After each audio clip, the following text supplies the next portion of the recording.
all His. Nothing from us, everything good comes from the good God. Amen? And our good God is Jesus Christ of Nazareth. Amen to that? Very good. Today, my beloveds, we are going to continue our topic in relation to the spiritual struggle between Rachel and Leah. Now, for those who are joining us today, you may not know exactly what we spoke about, but you can always go back to it because it is obviously on the church social media platforms, whether it be YouTube, Facebook, Instagram, and TikTok. So the spiritual struggle between Rachel and Leah, today is part 2.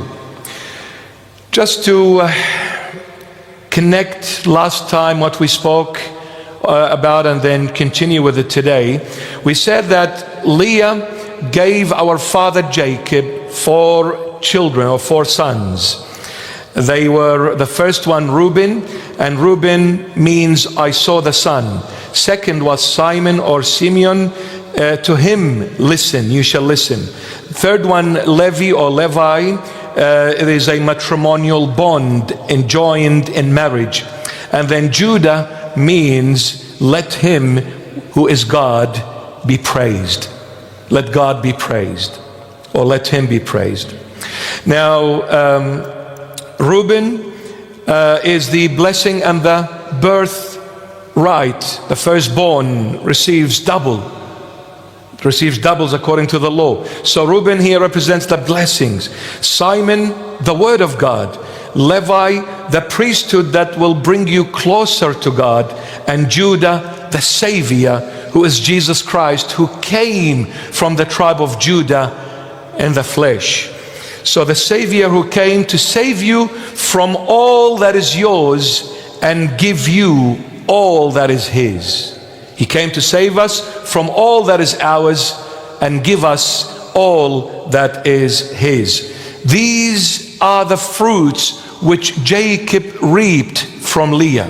Now we said that Jacob did not want to marry Leah because he did not love her, but he was deep in love with Rachel, and he worked 14 years of slavery just to marry Rachel. But the one whom he did not love, the one who was not happy in marrying her, his uncle Laban, deceived him in a way and gave him Leah. He found out the following day of marriage, which was too late, that it was Leah, it wasn't Rachel, and it was too late for that. But the one whom he refused to marry, the one who did not want, and it was given to him for free, for God's sake. Rachel, 14 years of slavery. Leah was for free. He didn't want her, but she gave him the 4 sons, Reuben, Simon, Levi, and Judah. Stunning. The foundational sons that came later on, the nation of Israel. Foundational. Now today, my beloved, we'll continue the journey about the fruits which Jacob reaped from Rachel this time. Last time it was the fruits which he reaped from Leah. Today, the fruits which he reaped from Rachel, the one who loved, the one who died for, the one who worked 14 years of slavery for his uncle Laban just to marry the love of his life, Rachel. Let's see what kind of fruits she gave Jacob. Well, she gave him 2 fruits, 2 sons. One, Benjamin, the other, Joseph. Obviously, Joseph is the older, then Benjamin. What happened? Benjamin, my beloved, during birth, Rachel died.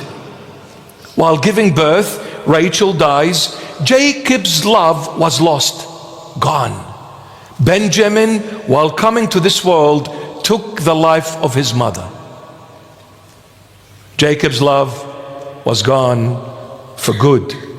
Joseph, the other fruit, the other son, broke his father's heart. Why? Because the other brothers became jealous of Joseph. He was the father's favorite. So they became jealous. They tried to kill him. Then they dropped him, they threw him into this well, and then they sold him as a slave to these Ishmaelite merchants, which took him to Egypt as a slave. And then they went back to the father and they said, your brother Joseph is died, looks like he's been eaten by a vicious animal in the wilderness.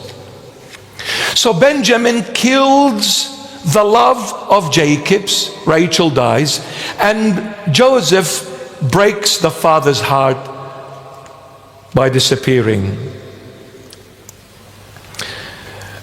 And this is all we are going to reap from this world. We said Rachel represents the world and Leah represents heaven. We don't want eternal life, but we chase after temporal life. We are not interested in heaven, but we are all interested in this world, the temptations of this world, the pleasures and the treasures of this world. We run for it. When it comes to the club, we run. But when it comes to the church, we don't want to go. I'm not interested to go to church, but I'm extremely interested in going to the club, to the pub, and to the concert of some Hollywood celebrity coming to Sydney. Rachel, I will work as a slave just to gain her. But Leah is given for free. Eternal life is given for free. When you come to church, Christ has given you his blood and body to give you eternal life, and you don't want to come to church, but you'll go to the club and pay hundreds and thousands of dollars just to enter the club. But you don't wish to enter the church for free, my beloved. The club will give you death and the church will give you eternal life, but you choose to go to the club over going to the church. And this is what happens when we chase after Rachel. The world will take away your love, and the world will break your heart at the end. That's all you're gonna get. The world will take away your love, and the world will break your heart at the end, my beloved.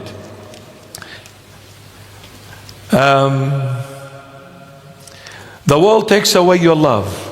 See, the world tells you to do this. Enjoy life. Have fun. Do as you please. But tomorrow I will bury you. Enjoy life. Have fun. Go for it. Don't worry about anything. You're free. Enjoy that freedom. Do as you wish. But tomorrow I will bury you. The world will swallow you in that little grave. And once I go in that grave, all that love is taken away from me. And the world will break your heart like it did with Jacob by losing his son Joseph. The world breaks your heart. You put all your hope in the world, and at the end you come out with a broken heart. Disappointed, my beloved. Because in Job chapter 14 verse 1, the Holy Bible tells us, man who is born of woman is of few days and full of trouble. Man who is born of woman is of few days and full of trouble. This is the world. Your days are short and they are full of trouble. Why are you chasing the world? Why are you focusing on the world? Don't live for this world. It's going to take your love away, and it's going to break your heart at the end. Rachel, and the fruit of the next world, eternity, Leah. We give our life and we sacrifice our life for worldly things, and at the end we gain absolutely nothing. There is nothing, don't get me wrong, there is nothing wrong with working hard and establishing something for yourself, but don't do it outside of Jesus Christ. Don't ever say, I'm too busy for the Lord Jesus. I don't have time. I really wanted to go to the church, but I'm too busy.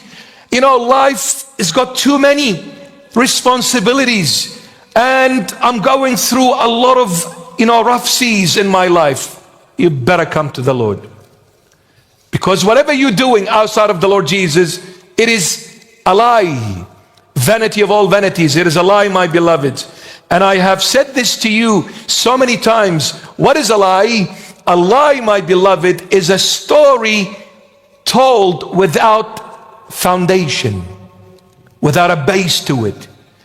A lie is a story told that has no foundation, no basis to it.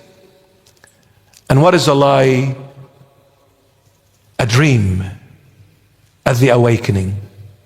King David puts it. See how the Holy Bible explains itself by itself? King David says, the human's life on earth is like a dream at the awakening. What does King David mean? Our life on earth is like a dream at the awakening. He means this. When we see a dream, do we realize it's a dream? No. We think it's reality, isn't it? Now in the dream, I'm Donald Trump, even though he's slightly better looking than me. I'm the president of the most powerful nation in the world. Now while I'm dreaming, I'm not realizing it's a dream, I'm saying this is reality. So for me, I'm the president, and for me, as the president, you know what? I'm powerful, I can do a lot of things, and no one can stop me. And before I come and grasp this realization, my mom taps me on the shoulder and says, get up, it's time to go to school. And then I wake up and I realize I'm in year 6. And I'm going to Fairfield High School. Hello? Is it working? So when my mom woke me up, I've realized I'm in year 6, primary school. I'm not the president. King David says, the person's life is like a dream at the awakening. You know, while we are living in the flesh on this earth, we think this is it and there is nothing else. I am free and no one can stop me. I'm powerful. I have money. I have wealth. I have fame. I have prestigious life. I have this position so powerful. I can do anything and everything. And before I realize this and come to grasp it, the angel taps me on the shoulder and says, it's time to leave this world. The spirit leaves the body is the awakening time from that dream. Like I woke up from the dream and I realized what I was living was nothing but a lie. So as when the spirit leaves the body, I'll wake up from this dream called the world, this realm, this physical, tangible, materialistic realm. When I wake up from it, then I will realize then and then only that everything I had planned for was nothing but a lie. Don't ever put all your hope on this world. Don't ever put all your hope on the flesh. Don't ever rely on yourself and say, I don't need anyone, including God. Because before you know it, the spirit will leave that body of yours and you will realize this was all one big lie and I'm facing the ultimate judge who art in heaven. What will I say to him when he asks me, what have you done for me? What will I answer? We need to realize the fruit of the world and the fruit of eternal realm. We need to realize before it's too late. Now, I'll sum it up and I'll leave you with it, and thank God Elias is here. Leah, whom Jacob received for free. By the way, we'll continue this topic next week. Leah, whom Jacob received for free. Not even a day he worked to earn Leah. Look, the one who came for free, what she gave Jacob. And next week we will realize the one that he worked for 14 years, he sacrificed his life just to earn and gain Rachel. See what Rachel is going to give Jacob.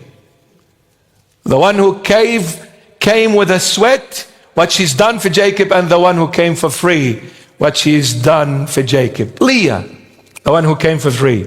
She gave Jacob four sons. She gave Jacob 4 sons. Number 1, Reuben.